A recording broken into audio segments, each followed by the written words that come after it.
Hey guys, welcome back to another great night of Match Grade Podcast. I'm calling this one Grumpy Old Men. Working title. This episode was largely inspired by James from TFB TV and his interview with legendary veteran and firearms instructor Clint Smith of Thunder Ranch. If you guys haven't heard of James or Clint, be sure to check out TFB TV as well as Thunder Ranch in order to get some great content and great videos and interviews and a lot of useful information. Tonight, we got to interview Dave and Matt from Rochester Personal Defense, as well as my co-hosts on Match Grade Podcast. These guys were full of knowledge. We asked them 20 of the most popular questions regarding guns, self-defense, dogs, and we got some interesting responses. I think you guys are going to enjoy this one. So Matt, Dave, take it away.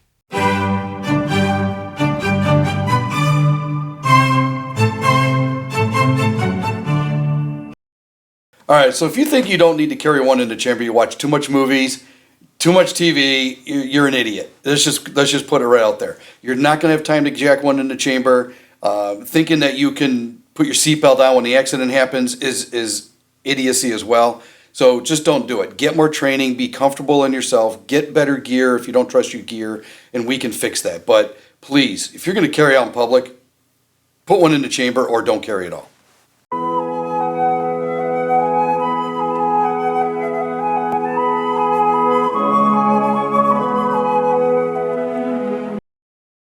Are you running your race gun for home defense? Is that your best choice? Don't you have another choice? Keep your race gun tucked away for that IDPA match. Get a Glock, get a SIG, put it in your safe. Have that gun staged for home defense. Your race gun with its 2.5-pound trigger is going to get you in trouble. It's probably going to have you shooting somebody you don't really want to shoot. So, what do? Keep another gun, have that staged for home defense, and keep that in the safe, and you'll be all set.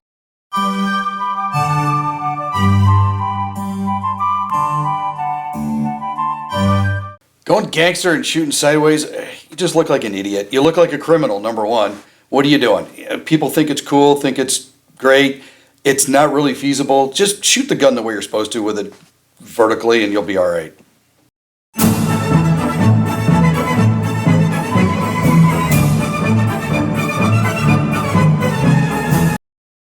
So you've decided you need a truck gun.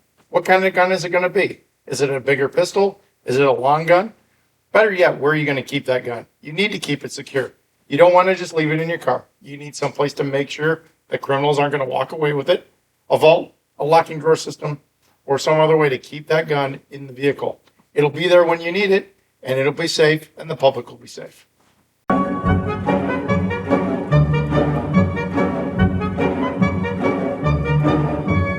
Yes, you should get a dog for home security. Why?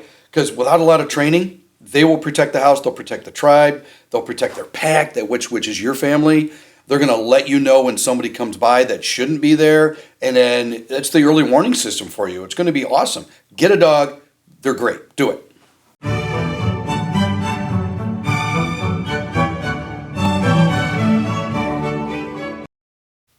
Your home is not a safe. If you have guns at home, you need to have a safe at home where you can store your guns. You might have several safes in different places in your home. Maybe one in the basement for long-term storage, maybe one in the bedroom for quick access, maybe another on the first floor so you have one near the door when you go to answer the door. But definitely you need a safe, maybe more than one. Figure out where you're going to put them and store your guns in them.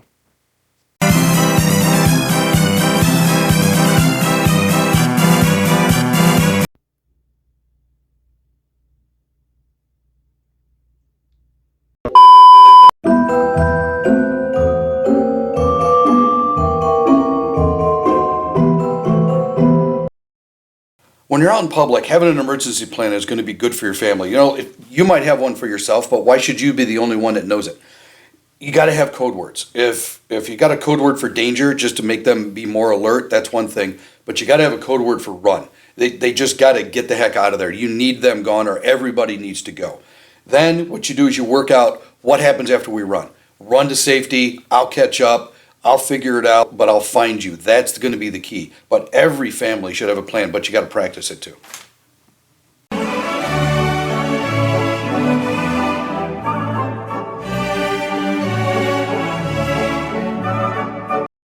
if we're talking about revolvers, I think they're still viable today. You can use them as a backup gun. You can have fun hunting with them. They definitely have their place, but a lot of people today only know semi-autos. Go out, get yourself a revolver, take it to the range, have some fun with it, learn how to shoot it.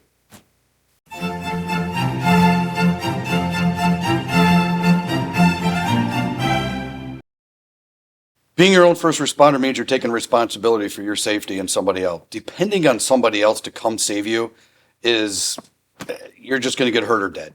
It's not going to work. You are the one that's in the situation. You are the one that's going to need to solve it. So have the tools, have the knowledge, have the skills to solve it. Life is going to get better.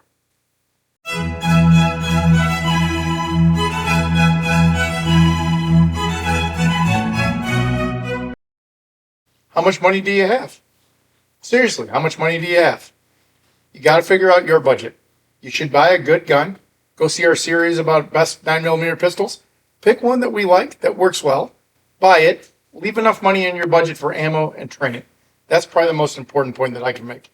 You can buy a good gun, but you still need ammo to train with and pay for good training.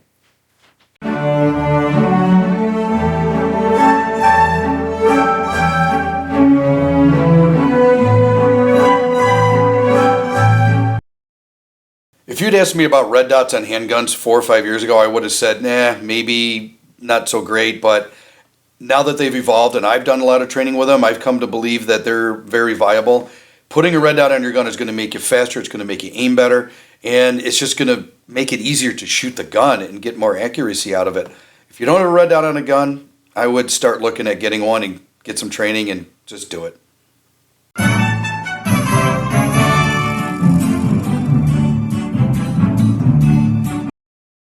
Do I look like a cowboy?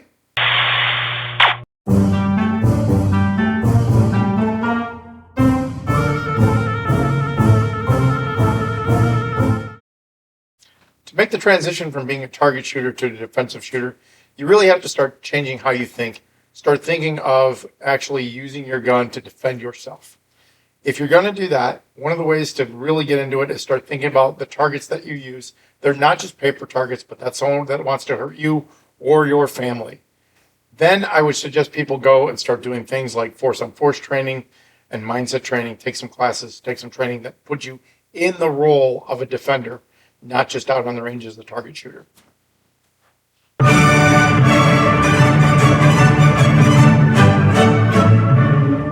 Cleaning your gun, how often should you do it?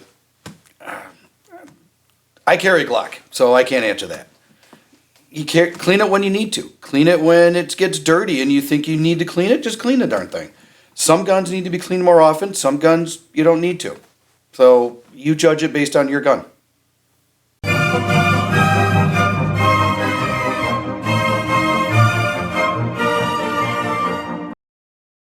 As a concealed carrier, your everyday carry should really include, of course, your firearm, a spare magazine for that firearm. You need a good holster. You can carry the mag in your pocket or in a mag carrier, that's fine. I would also suggest some medical gear. You really want to have a tourniquet, a chest seal, and some combat type gauze. That will plug holes and it will make holes, and you'll be all set.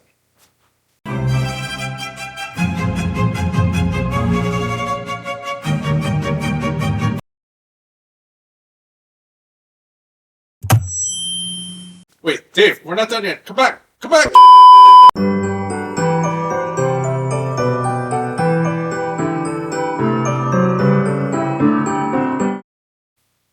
So for your home defense gun, it really should be the gun that you're most proficient and comfortable with. For me, it's going to be my concealed carry pistol. I have it with me all the time, so therefore I'm comfortable with it. I practice with it a lot. But I kind of know what you're really asking is, what else do I have set up for home defense? That's going to be my shotgun up in the bedroom in the quick action safe, stored ready to go.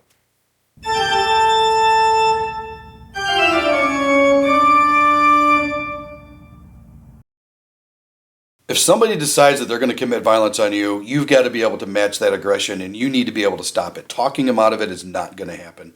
They don't care. They don't care about you. They don't care if you have a family. You need to stop them. Whatever it takes, you need to do it. Because if you don't, you die.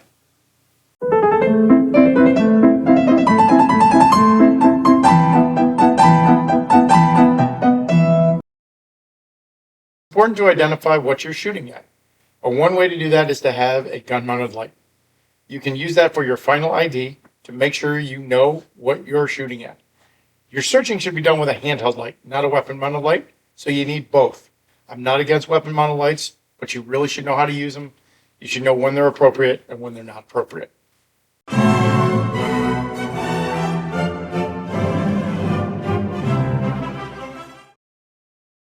People ask me, how often should you practice? I don't know. How good do you want to get? Do you want to get great? You got to practice a lot. Do you want to just maybe get a little tiny bit better? Practice a little bit. Typically, I suggest safe dry fire practice 2 to 3 times a week, and then live fire a couple, 3 times a month. But you have to judge based on your schedule. Not everybody can get to the range all the time, but you have to be doing something. You have to always be getting better in some ways. So go out and get training, and then train what you learned and practice what you've learned, and you're going to get better.